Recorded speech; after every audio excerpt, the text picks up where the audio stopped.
What's up YouTube, it's Yugi Penguin. As of March the 15th, which is today, I'm actually bringing you my updated Blue Eyes deck profile. A couple of weeks ago, as I feel a little bit hypocritical right now, I said in one of my videos that people just keep making the same old videos to get views and everything, but this deck actually does have a few changes in it, which is why I'm re-uploading this deck. I've actually made, as the Kyber boxes have already just come out, I've added a few cards to this deck, which makes it, you know, just as good, just as powerful, and I'm going to get straight into the video, and it's going to be as quick as I can, and hopefully as informative as it can be. And if you guys like it, please click the like button, don't smash it, don't dick slap it like all these YouTubers say, just use your mouse, drag the mouse over, and click.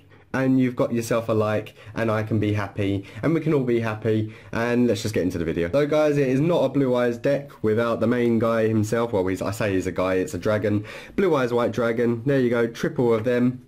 Next up, triple Blue Eyes Alternative White Dragon. If you don't know what this guy does, you reveal one Blue Eyes White Dragon in your hand, and then you can special summon a free level 8 monster. Absolutely fantastic card. Double Dragon Spirit of White. I was playing this at 1 at one point, but now I am actually playing him at 2. Also, if your opponent activates an effect while this card is on the field and you have a Blue Eyes White Dragon in your hand, you can actually use his quick effect by tributing him off and actually special summoning a Blue Eyes. You want as many of these guys in the deck as in the graveyard as possible, because it can actually take pendulum monsters down, so it's actually a fantastic card to have.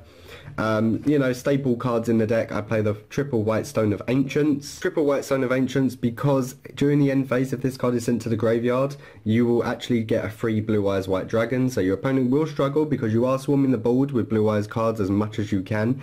So also during your main phase, you can actually banish this card and add a Blue Eyes monster back from the graveyard to your hand, and then you can activate cards like Melody of Awakening Dragon or Trade In just to get the extra draw power that you need. I play the one White Stone of Legend. I love the new artwork for this. I mean, in Secret Rare, that just looks beautiful. I apologise for the glare, by the way, but that just looks amazing. So I do have the White Stone of Legend now. I didn't have that in any of my other Blue Eyes deck profiles, but I just think it's actually sufficient in this deck. I only run the 2 Sage Reviser Blue. A lot of people run 3, but I'm running it how I want to run it. And, you know, if you want to run it at 3, then that's nothing to do with me. You can actually use this effect by attributing itself, because it's an effect monster, and special summon a Blue Eyes White Dragon if you wanted to.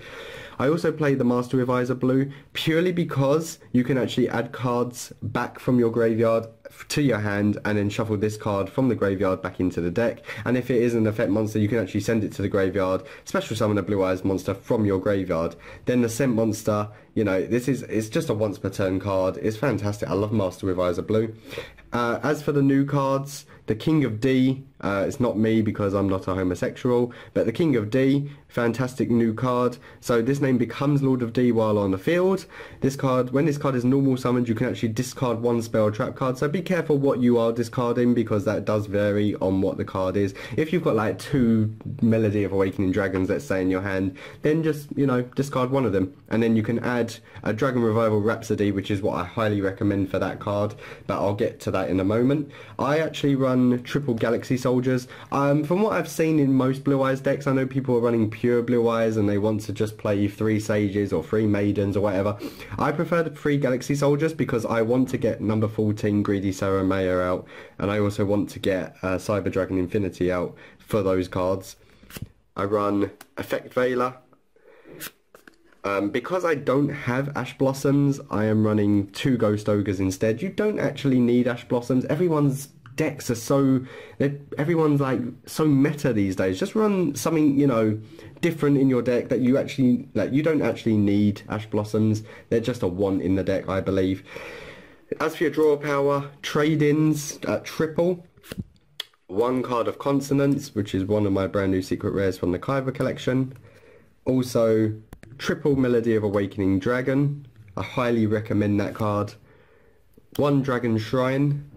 And then as for the brand new card I was talking about, double Dragon Revival Rhapsody. You don't want to play any more than double, and you don't want to play any more King of D's because it can brick, and you are running enough spellcasters in the deck to actually combo off with this card, because Sage Revisor Blue is a really good card for this. But if you control a spellcaster type monster, you can target up to 2 dragon type monsters in your graveyard, including at least 1 normal monster, special summon them, and your opponent takes no damage this turn. But that doesn't matter, especially if you're facing pendulum monsters, because your Dragon Spirit or White, which you need to bring out with this turn, is actually one of your banishing cards which will stop the pendulum scales. As for your revivals, you want to play double Silver's Cry. I've upped that to 2 purely because you'll want to put as many of your Blue Eyes cards into the graveyard, and then you can actually just special summon them. Triple Return of the Dragon Lords. I'm upset that I didn't get any of the secret rares, but unfortunately it doesn't matter. 1 Monster Reborn. I'm so glad that this card is back. 1 Soul Charge. If you see Soul Charge straight away, you're actually, you know, in the advantage, I would say, with the deck. And then last but not least, I round off the deck with 1 Raigeki. I am running the deck at 40 cards, which is what most decks should be running at. You want to draw into cards as much as you can. As for the extra deck, it's all straightforward. It's all the same as usual. I play 1 Borreload Dragon, as you saw at the start of the video. I play Galaxy Eyes Cypher Dragon, Galaxy Eyes Full Armor Photon Dragon, Galaxy Eyes Dark Matter Dragon, 1 Galaxy Eyes Tachyon Dragon. Cyber Dragon Infinity is a must with Cyber Dragon Nova, of course. That's the overlay. I also play number 62 Galaxy Eyes Prime Photon Dragon if you want a beat stick on the field. I also play number 14 Greedy Saramaya, which actually stops Trickstars because any effect damage that you would take actually goes back to your opponent. As for my Synchro cards, I am playing 1 Azure Eyes Silver Dragon, 1 Ancient Fairy Dragon, 1 Blue Eyes Spirit Dragon, and last but not least, probably the best monster that you want to get out as quick as possible, Crystal Wing Synchro Dragon. Because it's 8-star, the only way you can actually get this card out is by having basically a 1-star monster in your hand, a Blue Eyes monster on the field, with 1 level 1 monster. So you would actually just go into Blue Eyes Spirit Dragon. Blue Eyes Spirit Dragon's effect will actually tribute itself, so you can special summon Ancient Fairy Dragon, and then Ancient Fairy Dragon will special summon a level 1 monster, so you will have a level 7 level 1 tuner monster, and then you can bring out a level 8 Crystal Wing Synchro Dragon. If you wanted to, you could actually play the Wind Witch engine in this deck. So basically you'd play 3 Wind Witches, Ice Spell, Glass Spell and Snow Bell, and you can actually bring out Crystal Wing a lot quicker.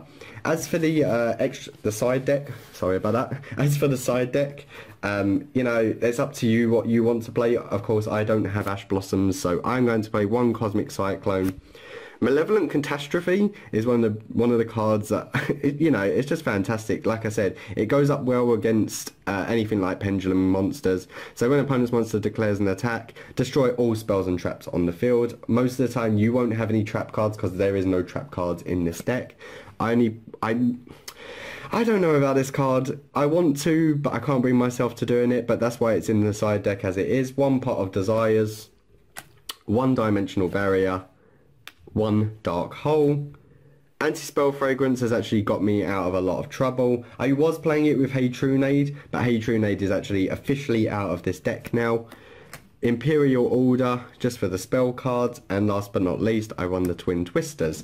Anyway guys, thank you for watching. Leave some comments in the comment section. Tell me how well I've done on this video. Probably not very well because this is actually just a semi-competitive deck. I can't afford the Ash Blossoms like I said. If you want to add Ash Blossoms and evenly matches to this deck and you can afford them, you're welcome to use them. This is just a guideline for what you want to use. And anyway, please leave the like, hit the subscribe button if you want to see more content. It is not daily content, it is just whenever I feel like uploading a video basically. And I'll see you guys in the next one.